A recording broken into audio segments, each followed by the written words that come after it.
देखिए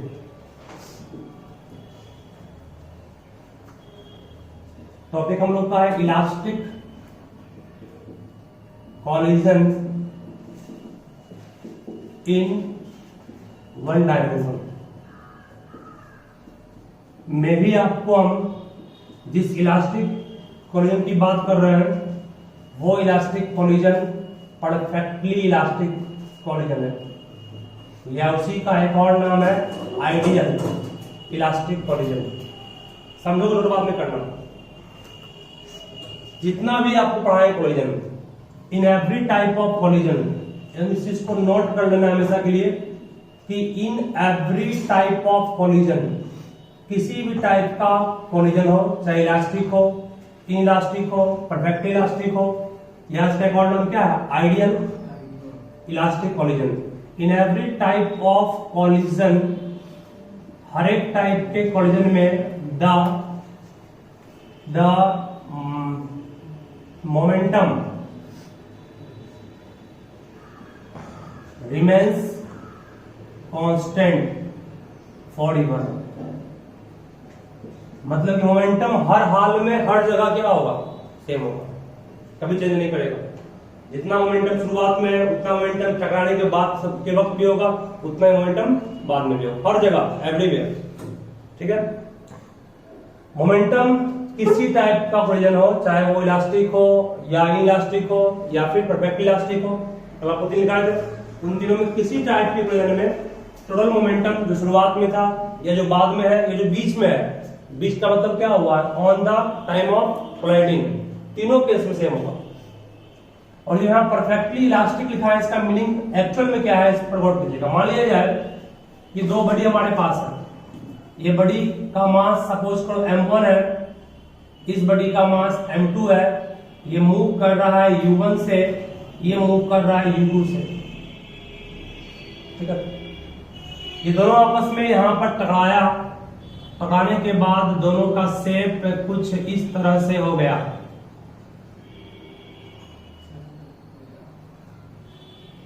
लड़ाया, जब टकराया तो दोनों का शेप चेंज करेगा ना। जब गाड़ी में ट्रक टकराता है, देखते हो ट्रक और गाड़ी में जो टक्कर होती है तो ट्रक का गाड़ी का कुछ भाग धस जाता है। तो धसा क्यों? क्योंकि ट्रक का कोई भाग उसमें इन किया तो धसा हो। ये मान लो कि ये इस पे कोलाइड किया तो ये आपका इन गया या आउट, इन गया या आउट हो गया, या धस गया जाके। ठीक है, इस टाइप के कॉलिजन में एक क्या हुआ, डिफॉर्मेशन हुआ, इसे कहते हैं डिफॉर्मेशन ऑफ शेप। उसके आकार में क्या हुआ, परिवर्तन हुआ, नहीं हुआ। ठीक है, और परिवर्तन होने के बाद फिर तुरंत जैसे ही कोलाइजन के बाद की बात करें, दोनों बॉडी वही शेप को गेन कर लिया। देखो कई बार अगर बोतल पचकता है, छोड़ देता है तो बोतल अपने आप पट आवाज कर पीछे आता है, क्यों होता है, कोलाइड किया, धस गया, आवाज के आवाज निकल गया, नहीं वही हुआ। हालांकि ऐसा वास्तविक होगा नहीं, ऐसा वास्तविक में कभी होगा क्या, ट्रक में गाड़ी टकराया वे अपने आप ठीक हो जाए, ऐसा होता नहीं है। लेकिन मान लेते हैं अगर ऐसा हुआ, तभी उस कॉलिजन को क्या करते हैं, परफेक्टली इलास्टिक कहते हैं। परफेक्टली इलास्टिक का डिफाइन कर कुछ और लिखा है, डिफाइन था आपका क्या कि वहां पर टोटल काइनेटिक एनर्जी भी होगा कांस्टेंट और आपका मोमेंटम भी होगा कांस्टेंट। लेकिन इसमें एक्चुअल में क्या होता है कि कोलाइजन के वक्त जो डिफॉर्मेशन होता है वो पूरा वही सेम फॉर्म में आता है जो था पहले, वही शुरुआत का फॉर्म। यह before collision, this is the figure of two bodies moving towards away from each other on the same line, that's why it is called head on collision। इसीलिए इसका नाम क्या पड़ा, हेड ऑन collision। दो body अगर ऐसे टकराई, मालूम दो बॉडी ऐसे टकराई आपस में, उसके बाद भी एक ही एंगल में मूव किया, नहीं जिस लाइन के अलॉन्ग वो मूव कर रहा था उसी लाइन के अलॉन्ग टकराया और उसी लाइन के अलॉन्ग टकराने के बाद भी मूव कर रहा है, तो ऐसे मोशन को हम लोग क्या कहते हैं, हेड ऑन collision। इसकी रफ्तार मान लो v1 है, इसका क्या मान लीजिए v2, इसे कहते हैं हेड ऑन collision।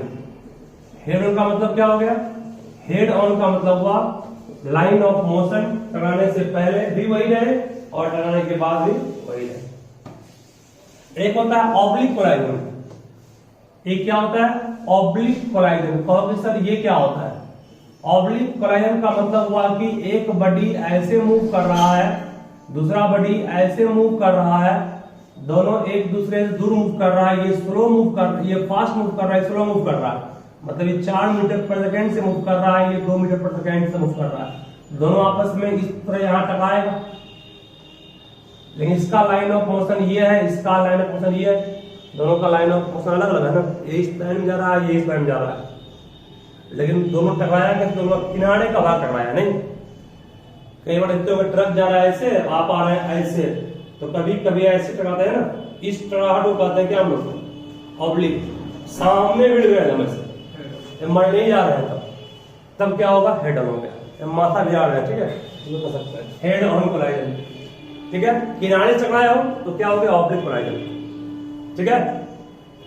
तो बोलो कि यहां पर हेड ऑन कोलाइजन में क्या होगा, लाइन ऑफ मोशन वही होगा, और लाइन ऑफ जो इंपैक्ट है, इंपैक्ट मतलब कि कोलाइड करने के वक्त तो दोनों का इंपैक्ट मतलब एक दूसरे पर जो फोर्स लगा, तो ये फोर्स, ये बॉडी इस पर लगाया फोर्स, दो सरफेस आया कांटेक्ट में, ये दो सरफेस आया कांटेक्ट में, इस पर लगा नॉर्मल रिएक्शन इधर की ओर, और इस पर लगा नॉर्मल रिएक्शन जस्ट बॉडी के परपेंडिकुलर, ठीक है। ये आपका क्या लगा, इसको कहते हैं हम लोग डिफॉर्मेशन ऑफ शेप में दोनों बॉडी पर जो अंदर से फोर्स लगा वो एक दूसरे के जस्ट अपोजिट लगा, जस्ट अपोजिट लगा, इसीलिए वो शेप को फिर डिफाइन कर लिया, ठीक है।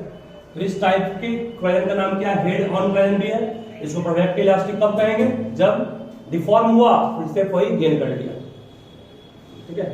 मान लो तुमने कॉस्को बॉल को फेंका दूसरे कॉस्को बॉल के साथ, दोनों बॉल आपस में कुछ देर तो कंप्रेस किया होगा, फिर वही शेप गेन कर लिया, तो क्या हो गया, ठीक है। चलिए मींस दो रबड़ बॉल का कोलाइजन कोई पूछे किस टाइप का कोलाइजन है, तो कहोगे लगभग इलास्टिक कोलाइजन है। एक ट्रैक और कार का क्या है, वो इलास्टिक नहीं है, वो इलास्टिक, ठीक है। परफेक्टली इलास्टिक में हमेशा क्या होगा, जो शेप आपका चेंज किया है कोलाइजन के वक्त वो बाद में सेम आ जाएगा, याद आएगा नहीं। चलिए अब एक सबसे इंपॉर्टेंट पॉइंट ध्यान रखो, अच्छा पड़ता है, इस दोनों का मोमेंटम, जो मोमेंटम यहां पर है वही मोमेंटम यहां पर भी होगा, वही मोमेंटम यहां भी होगा, और वही मोमेंटम यहां भी होगा। मोमेंटम चेंज नहीं करेगा, मतलब फॉर परफेक्टली, ध्यान देना बहुत इंपॉर्टेंट पार्ट है, elastic collision, perfectly elastic collision के लिए अगर कोई पूछे आपसे what is the graph of P T, momentum time graph कैसा है, जो मोमेंटम यहां पर है वही मोमेंटम यहां भी है, वही मोमेंटम यहां भी है, मोमेंटम कभी चेंज पूरी जर्नी में चेंज कहीं नहीं करेगा। इसका मतलब बीटी ग्राफ क्या बनेगा, स्ट्रेट लाइन नहीं बनेगा। देखो तो टाइम चेंज कर रहा है बट मोमेंटम क्या है, पीटी मतलब टोटल मोमेंटम, सिर्फ इसका नहीं, सिर्फ इसका जो चेंज किया है, इसका मान लो 10 केजी 5 का 10 केजी मीटर पर सेकेंड था, तो यहाँ पे कितना मान लो 8 हो गया, यहाँ मान लो 7, तो इसका बढ़ गया, वो पर्सनली चेंज किया है बट टोटल की बात करें तो वो चेंज नहीं किया। Total momentum during the whole journey will always constant. इसका मतलब क्या हुआ, दैट इज कहोगे total momentum during whole journey, पूरे जर्नी के दौरान वो क्या होगा, कांस्टेंट होगा, वो चेंज नहीं करेगा। वही पीटी ग्राफ जो है वो स्ट्रेट लाइन रहा है, टाइम बढ़ रहा है, टाइम चेंज कर रहा है, बट मोमेंटम का टोटल अमाउंट जो है वो रिमेंस क्या है, सेम ही होगा क्या, लेकिन इंडिविजुअल चेंज करेगा, ठीक है। ध्यान रखना परफेक्टली इलास्टिक कोलिजन के लिए total momentum versus time graph एक स्ट्रेट लाइन होगा parallel to what, time axis. उसके बाद आइए फॉर इलास्टिक कोलिजन, अगर हम लोग कहेंगे total kinetic energy KET versus time graph, तो बोलो यहां पर मैं फिर बोल रहा हूं कि हेड ऑन कोलिजन या परफेक्टली इलास्टिक कोलिजन दिखाए थे आपको, याद होगा कि सबसे पहले तो मोमेंटम कोई टाइप का भी कोलिजन हो, फॉर एवर मींस हर जगह हर वक्त, यहाँ पर हर जगह सेम होता है।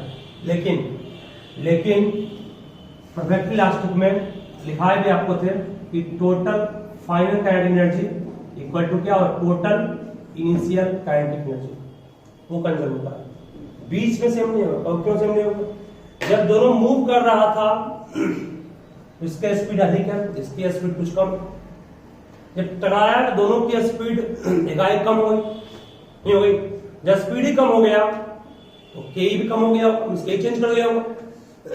ये फिर अलग हुआ तो ये इसको पुश किया, ये इसको पुश किया, फिर दोनों मूव करना शुरू कर दिया। इसका मतलब कि जिस रफ्तार से चला था दोनों, जिस रफ्तार से दोनों चला था उस समय जो के था वही के बाद में भी रहेगा। लेकिन बीच वाले केस में क्या हुआ, के चेंज कैसे कर गया? क्योंकि जब टकराया तो कुछ देर तक उसका स्पीड खत्म हो गया ना, स्पीड खत्म हुआ इसका मतलब क्या, भी कम हुआ। और भी जब चेंज किया तो के चेंज करेगा ही करेगा दोनों को। के चेंज किया इसका मतलब बीच वाले केस में वही के नहीं होगा। मतलब यहाँ पर मान लो टोटल की दोनों का काइनेटिक जोड़ेंगे 10 आया, यहाँ पर भी 10 होगा, बट यहाँ 10 होगा नहीं होगा, 10 से कम हो जाएगा। तो जब कोलाइड किया तो आवाज प्रोड्यूस हुआ होगा नहीं, आवाज एनर्जी है साउंड। इसका मतलब ये हुआ कि काइनेटिक एनर्जी वाले केस में हम लोग फॉर रिवर्ड नहीं कहेंगे, काइनेटिक एनर्जी वाले केस में कहेंगे कि initial K is equal to what, final K. But moderate और बीच वाले केस में वो चेंज हो जाएगा, उसके अंदर। इसका मतलब क्या हुआ? इसका मतलब कि शुरुआत में जब चल रहा था टकराने से पहले, यह बिफोर कोलाइजन का ग्राफ सेम टकरा गया तो एकाएक के घट गया ना, के घट गया तो ग्राफ को रेज करेगा, फॉल करेगा, फॉल कर दिया। फिर क्या हो गया, कुछ देर तक वो दवा कंप्रेस्ड हुआ, कंप्रेस्ड यहां से यहां तक के टाइम में हुआ। फिर क्या हो गया, फिर वही के गेन कर लिया जो के शुरुआत में आफ्टर। इसका मतलब तुम क्या देखे, इसका मतलब देखे कि काइनेटिक एनर्जी टोटल का अमाउंट था वो कोलाइजन से पहले कांस्टेंट, कोलाइजन के बाद कांस्टेंट है, बट कोलाइजन के वक्त वो घट गया। घट क्यों गया? क्योंकि शेप चेंज किया तो वहां पर आवाज प्रोड्यूस हुआ होगा, वो आवाज भी एनर्जी है, तो वहां पर जो उसकी काइनेटिक एनर्जी थी वो चेंज करके आवाज में आ गया। या डिफॉर्म हुआ मतलब क्या, शेप चेंज किया, वही शेप चेंज किया तो उसमें कांस्टेंट जाके पोटेंशियल आ गई, वही पोटेंशियल फिर चेंज हो गया इसमें नहीं। ये भी बोतल कंप्रेस हुआ पोजीशन, अभी इसमें कौन सी ऊर्जा है, अभी इसमें है पोटेंशियल, इसको छोड़ दिए तुरंत बोतल दूर हो गया। इसका मतलब बोतल में क्या आ गया, मोशन आ गया। मोशन का मतलब क्या हो गया, ठीक है। वही यहाँ पे मतलब यहाँ पर पूछा के चेंज किसमें किया, तो के चेंज साउंड में किया या के चेंज किसमें किया, डिफॉर्मेशन में हुआ। फिर पुनः वो किसमें प्रोड्यूस हो गया आपका, ठीक है। इसलिए आप देखते हो जब दो रबर बॉल टकराता है तो आवाज नहीं करता है। आवाज क्यों नहीं करता है? क्योंकि आवाज अगर करेगा तो साउंड एनर्जी को बन गया साउंड, और आवाज नहीं किया इसका मतलब डिफॉर्म हुआ, पूरा डिफॉर्म कुछ गेन कर लिया इसमें, ठीक है। अगर डिफॉर्मेशन रिगेन होता है तो समझ जाना कि साउंड लगभग नहीं के बराबर प्रोड्यूस हुआ है। अगर डिफॉर्मेशन रिगेन नहीं हो पाता है इसका मतलब साउंड प्रोड्यूस हुआ है, ठीक है। साउंड में कुछ ऊर्जा आवाज चली गई, याद रहेगा ना। ये दोनों ग्राफ किसका बोला आपको, ये ग्राफ है के का, मतलब हम लोग कहेंगे only K F is equal to what, K I. बीच वाले केस में नहीं, बीच में गलत, ठीक है। तो देखिए इसको अच्छे से,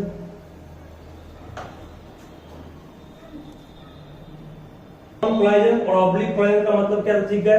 ऑब्लिक वाले में किनारे से टकराएगा, जबकि हेडन में सामने बिल्कुल पकड़ के टकराएगा, ध्यान रखना।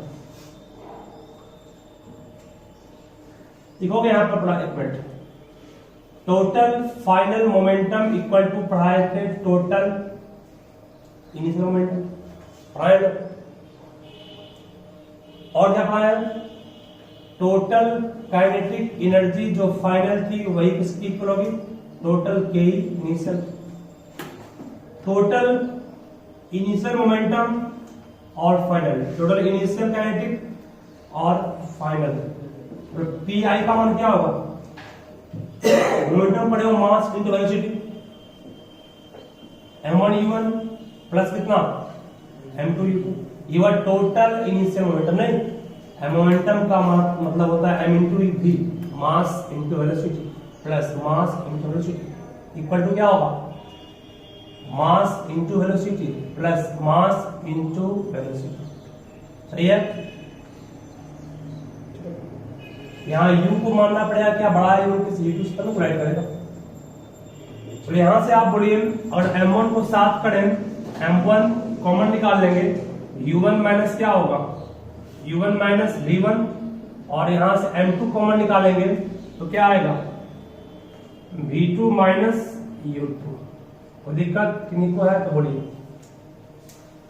m1 u1 में m1 v माइनस करेंगे, m कॉमन निकल जाएगा, बचेगा u1 minus v1, m2 v2 में उस तरफ भेजे इसको, m2 कॉमन निकाले तो बचा v2 minus v2।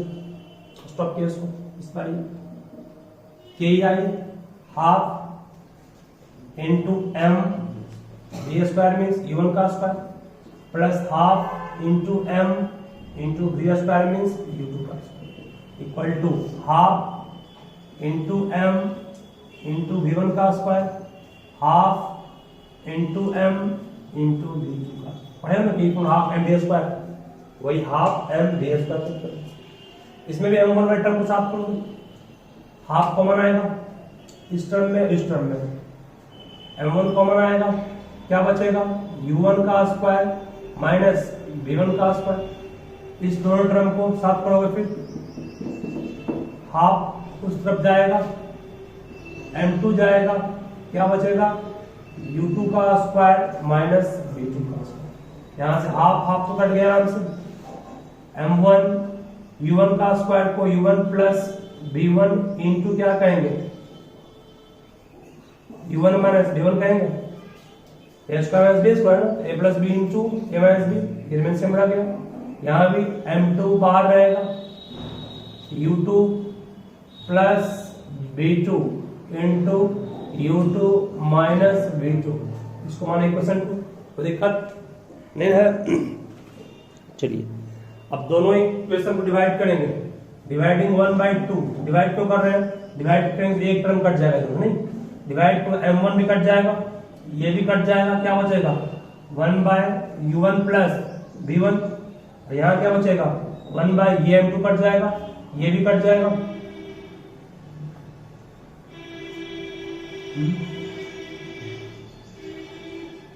v2 minus इसमें से गलत नीचे, तो यहाँ पर मिस्टेक हो गया, यहाँ क्या होगा v2 स्क्वायर u2 स्क्वायर, ये क्या हो जाएगा v2, ठीक है, यहाँ पर आगे था ये था, जब डिवाइड करेंगे इससे ये कटेगा, क्या बचेगा आपके पास v2 प्लस वट, सही है। क्रॉस मल्टीप्लाई करेंगे तो क्या आएगा, क्रॉस मल्टीप्लाई तो कितना आएगा ये v2 plus u2 equal to v1 plus u1। अभी आंसर नहीं बोलिए, यहां तक कर लिए। अब इसी को थोड़ा सा अरेंज कीजिए। नाउ यहां से एक इंपॉर्टेंट कंसेप्ट और मिलेगा, आप कर सकते हो v2, एक मिनट, v1 माइनस v2, या फिर ऐसे करते हैं u1 minus u2 equal to v2 minus v1। What is this, ये क्या है, इसे कल पढ़ाए थे आपको। What is this, this is the velocity of approach, और इसे क्या पाए तुम लोग, वेलोसिटी ऑफ, कल नहीं परसों पाए थे ना, वेलोसिटी ऑफ सेपरेशन। जिस देखो u2 और u1 फास्ट है, u2 स्लो है, जिस स्पीड से इसके पहुंच रहा है उसे कहते हैं वेलोसिटी ऑफ अप्रोच, और यहाँ पर से आपको दूर जाना हो वेलोसिटी ऑफ क्या सेपरेशन होगी, ठीक है।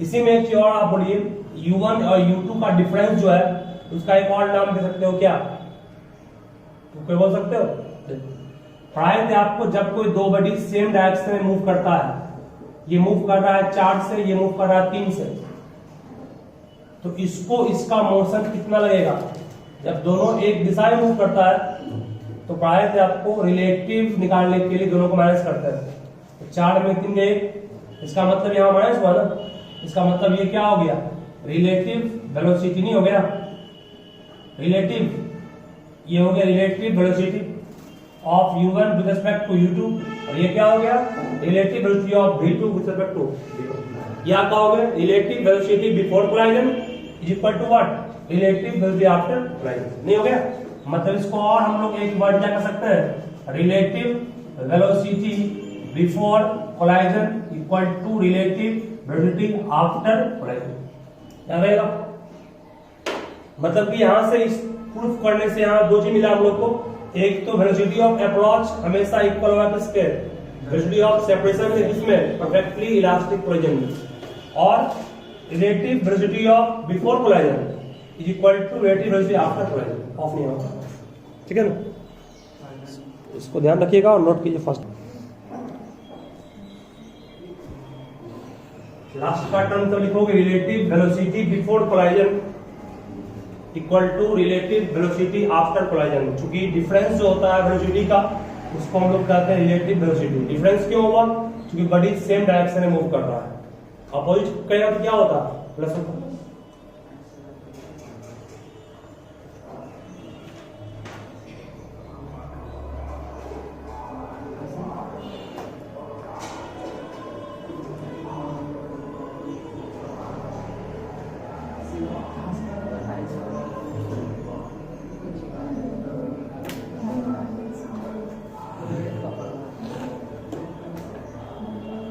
हो गया, चलिए अब क्या करना है, यहां से आपको v1 का मान निकालना है। बोलो v1 का मान यहां से क्या है, v2 का मान क्या आएगा, v2 का मान यहां से आपके पास बात नहीं, v1 प्लस u1 माइनस का u2 आएगा। देखिए now v2 equals v1 plus u1 minus u2।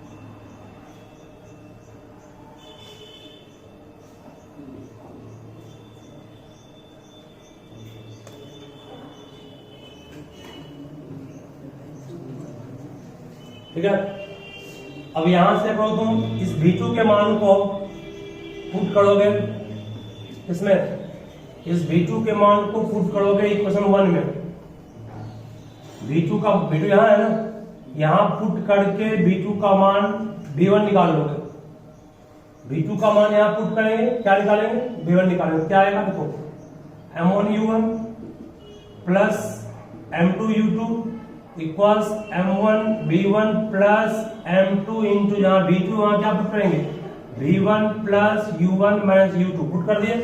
उसके बाद सॉल्व करेंगे, इसको सॉल्व करके v1 का मान निकालिएगा, फिर हम घर में करके लागू करते हैं, ठीक है।